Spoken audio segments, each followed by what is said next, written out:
En un avión que se encuentra a velocidad y altura constantes tiene que aplicar 4 fuerzas en equilibrio. El peso es la fuerza que actúa hacia abajo. Esto es debido a la gravedad de la Tierra. La sustentación se aplica para contrarrestar la misma fuerza que aplica el peso. Esto para mantenerlo en una altura constante. La resistencia es la que aplica por factores externos como la temperatura, el aire y los elementos del ambiente. Para contrarrestar esto se aplica el empuje. El empuje tiene que aplicar una fuerza de la misma magnitud de la resistencia para poder hacer que el avión siga su dirección de forma constante. El empuje y la sustentación vienen del mismo motor del avión para contrarrestar las fuerzas externas que son la resistencia y el peso. Otro factor fundamental para el vuelo del avión es el ángulo de ataque. Este se centra más en la inclinación de las alas hacia la fuerza del viento, ya que si las alas están planas o un poco inclinadas hacia arriba, el vuelo será constante y seguro. Pero en cambio, si la inclinación se va mucho para arriba o mucho para abajo, el avión perderá sustentación. Por último, para mostrar nuestro modelo en 3 dimensiones, necesitamos de un ángulo de dirección como una brújula. Para esto tomamos el plano XY para este fin y tomamos los ángulos con respecto al eje X como lo mostramos aquí.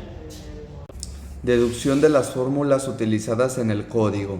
Para representar el modelo se utilizarán 3 datos de entrada: el ángulo de dirección, el ángulo de ataque y el peso del avión, los cuales representamos como θ para el ángulo de dirección, alfa para el ángulo de ataque y P para el peso del avión en newtons. A partir del peso del avión podemos obtener 2 vectores, el de la fuerza del peso del avión y el de sustentación, ya que estos solo actúan en el eje Z. La flecha roja representaría el vector del peso del avión y la flecha verde haría referencia a el vector fuerza de sustentación. En el vector del peso del avión tenemos que sus coordenadas serían 0 en X, 0 en Y menos P en Z. Aquí Z es negativo debido a que la fuerza actúa hacia abajo.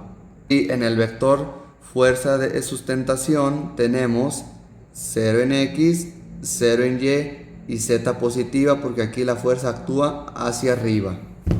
Ya obtenidos estos vectores, podemos obtener la magnitud del vector dirección, el cual nos ayudará a calcular las componentes de las fuerzas de empuje y arrastre más adelante.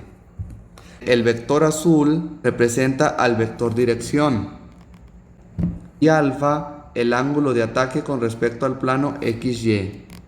Como conocemos la magnitud de la fuerza de sustentación y el ángulo alfa, podemos calcular la magnitud del vector dirección con la siguiente fórmula. Ahora la flecha amarilla es el vector fuerza de empuje. Y la fórmula por la cual lo podemos obtener es la siguiente. Aquí tenemos para el vector fuerza de empuje en X es igual a la magnitud del vector fuerza de empuje por el coseno de θ. Y para el vector fuerza de empuje en Y tenemos que este es igual a la magnitud del vector fuerza de empuje por el seno de θ. A partir de estas componentes podemos graficar nuestro vector de fuerza, empuje y arrastre, el cual nos quedaría sustituyendo aquí cada uno de los resultados obtenidos en la anterior fórmula. La fuerza de arrastre tendrá las mismas componentes que la fuerza de empuje, pero en sentido contrario por las razones mencionadas anteriormente. Y ninguna tendrá componentes en Z porque solo actuarán en el plano horizontal XY. Para graficar el vector dirección utilizaremos las componentes antes calculadas. Ahora que tenemos todos los vectores podemos graficarlos de la siguiente manera, donde la flecha verde nos sigue haciendo referencia al vector fuerza de sustentación, la flecha azul al vector dirección, la flecha amarilla al vector fuerza de empuje, la flecha roja al vector peso del avión, y la flecha rosa nos hace referencia al vector fuerza de arrastre. Para poder rotar el modelo del avión hecho en SolidWorks, tenemos que comprender que el código descompone al modelo en todos sus vértices en el espacio, y a partir de esos vértices genera los polígonos, que son las caras del avión. Entonces, si tenemos cada uno de los vértices y cada vértice tiene una coordenada específica en X y una coordenada específica en Y, entonces podemos tomar un punto específico y a partir de sus coordenadas en X y Y podemos calcular la distancia que hay desde el origen hasta ese punto, hasta el vértice. Y también podemos calcular el ángulo que hay entre el vector de la distancia y el eje de las X. Al rotar el modelo tenemos que el ángulo ahora es diferente, pero la distancia sigue siendo la misma. Entonces podemos encontrar las nuevas coordenadas para el punto simplemente multiplicando la distancia por el coseno del ángulo del vértice, que es el ángulo que calculamos anteriormente, más el ángulo de dirección, que es el ángulo que ingresa el usuario. Esto para la coordenada en X, y para la coordenada en Y es lo mismo, pero en vez del coseno se utiliza el seno. Este proceso se repite para cada vértice del modelo, por medio de un bucle. Para centrar el modelo 3D en el origen, se utiliza un proceso similar. Primero pues tenemos que calcular las coordenadas del centro. Para esto pues solo tenemos que dividir el largo entre 2 para la coordenada en X y el ancho entre 2 para la coordenada en Y.